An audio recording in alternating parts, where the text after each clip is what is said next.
welcome back to my channel. My returning subscriber, you're welcome. Thank you so much for stopping by, and if you're new here, you're welcome. My name is Omobolanle. On this channel I create content related to lifestyle, motherhood, love. So if you're interested, please click the like button and subscribe to my channel. My experience about on MVA, that's a manual vacuum aspiration. Late January, I found out that I was pregnant, husband, and we planned to leave the pregnancy. Then by February, I found out that I was spotting, and I thought is something that it's something that it's normal, because with my first baby, during my first trimester, when I first found out that I was pregnant, I spotted for like 2 or 3 days and it stopped. That was what I thought it was. So the next day, the spotting was getting to like bleeding, so I rushed to the hospital the next day. So on getting to the hospital, I went to the emergency room and I explained to the gynae, to the doctor I met there. I explained everything to her, and she told me that firstly we have to do an ultrasound just to find out that everything is fine with the baby and all. So I said, okay, that's fine. So I went for the ultrasound. So after that, I was given the results. So I went back to the doctor. To give her my results. Then when she checked, she said, oh, we are sorry, and incomplete miscarriage. She told me that what we need to do now is that we need to do a manual vacuum for you, because she went through my file, because I gave birth to my first child there. So she went through my file. She told me that since I had a cesarean section with my first daughter, so because of the CS that I had with my daughter, that drug is not an option, that they can't give me the drug, that I'll have to do the manual vacuum aspiration. So I asked that, okay, so how do they do that one, how are we going to do it? And she explained to me that, okay, so this is what we need to do. We need to book you for an appointment. I said, okay, that's fine, And so I was like, if you did not do it, like if you did not remove the pregnancy because it's missed, like you already missed the pregnancy, if you did not do that, then if it is still there, it can it can lead to infection, and it can cause infertility. Like when I'm ready to have another baby, because of that, I might not be able to conceive. Choice is something I have to do. So I booked an appointment for the next day. I went on the Friday, then I booked an appointment for Saturday, that I'll be coming very early to get the procedure done, to the same emergency office. Then on getting there, I met another doctor.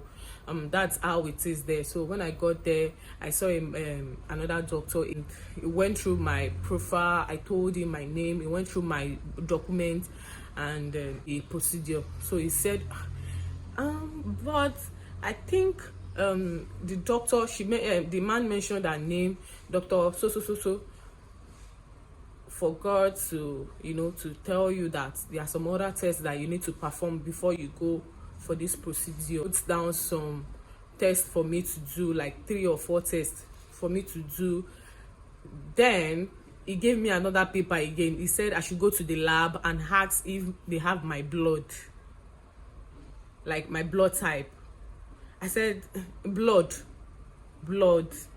like what did I want to use blood for? Is it not just like D and C, or is there like, how is the procedure done? Probably she didn't explain to me very well yesterday. I need you to explain to me. You will need blood, just in case some women, when we start the procedure, immediately we start the whole procedure, they will start bleeding heavily. So in order to be on the safer side, and due to the procedure of the hospital, it's good to have the blood just in case, that just before you started bleeding, then we can just get the blood, to. I said, this one is hard though, the blood.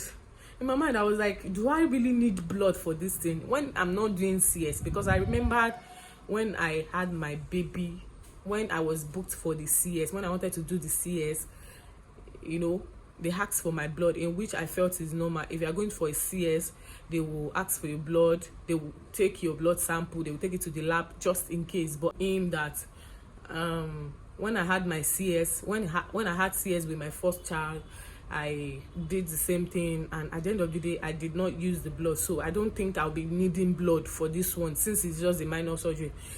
It's just in case, you know, just take it there. It's free. Just ask them if they have your blood type, so we can just get it ready. If you will probably use it, then you can just pay later, or you know. So I said okay, because of what he said, because of the blood, the thing is just in my mind, I was just discouraged, like, hey, I hope this man, it's not that, God forbid, if I entered I will start bleeding, God forbid something bad might happen to me.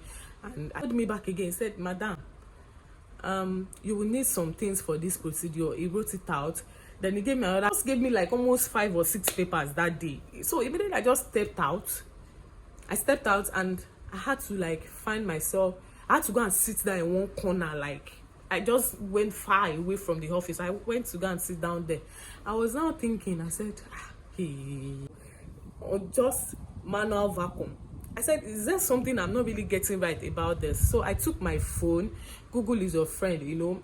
I would also suggest that if you had to do anything at the hospital or anything that has to do with any medical stuff, take your phone, search on Google, go and read more about it. You know, there are some things they might not really tell you at the hospital that you need to know. So I went on Google, asked Google manual vacuum.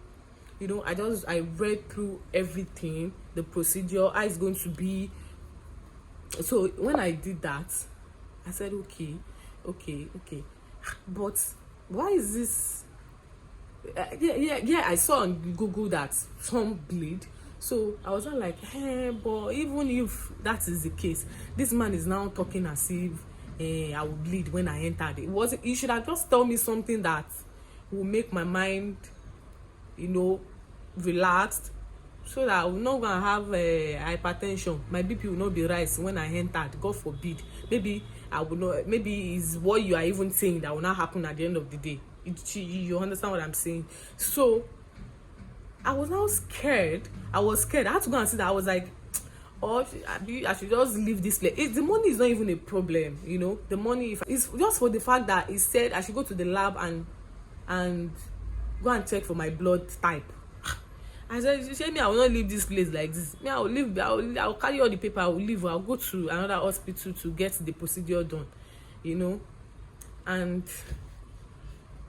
this is the procedure that hard. Am I going to lose blood? You know, when they tells you some complication, you know how it will be ringing bell and disturbing you. You understand? So I was so sad, and I said, okay, fine. Trust me, I sat down there for almost 1 hour thinking if I should go inside for the procedure or I should just leave. You know, I wanted to run away. Somebody should not gonna have an attack when they entered. So I said, okay. Then I asked them for the blood, and when they checked, they told me, madam, you don't have your blood type. Oh, guys, come and look at me. I was sweating. I was like, hey. They said, but you can just ask the doctor. Go and ask the doctor if it is necessary or compulsory for me to get it. Then I should come back. Let them place an order for me for the blood. Let them place an order. So I will just pay and order things. I said, hey. God, see me. So you guys don't have blood again. I'll have to place order. All because I want to do. These people are not taking me inside the surgery room to go and kill me like this. Guys, come and look at me. The way I was talking all by myself. I said, see, the doctor better has sense. If I go there and he's telling me it's compulsory, God knows I will leave this place, because the way this man is putting tension into my body, I don't understand. So I went back to meet the doctor, and I told the doctor that this was what they told me at the lab. And the doctor said, I would have suggested you get this blood. Because, you know, a lot of things happen inside the surgery room, you know, just to be on the safer side. I will have suggested, but left to me, I will have said, let me just, it's something that you really don't need it anyway. It's something that I can just do for you. The man is just talking. Me, I was putting on nose mask in my head. If only the doctor can see my face, my reaction, my facial reaction.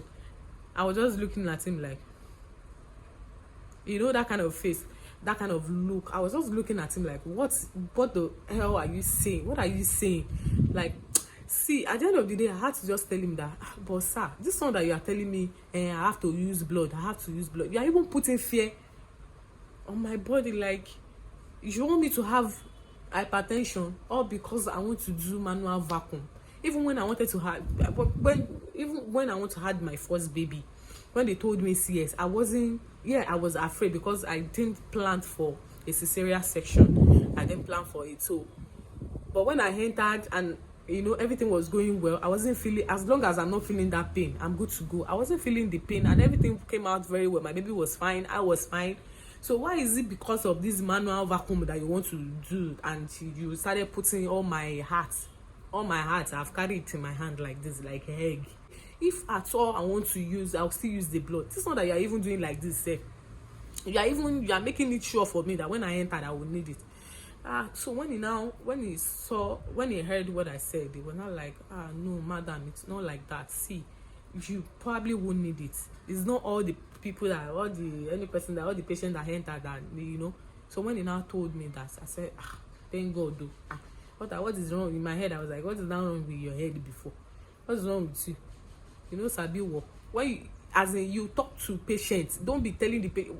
Yes, you will have to be professional. You tell the patient the risk and other things, the complication, but you don't be painting it like it's something that this thing will happen, so you have to be prepared and other things. No, you know, I had to just, and he now came back to his senses, and he told me, he just encouraged me anyway. So he said, it's not necessary anyway, let me just book you. So he booked me for it.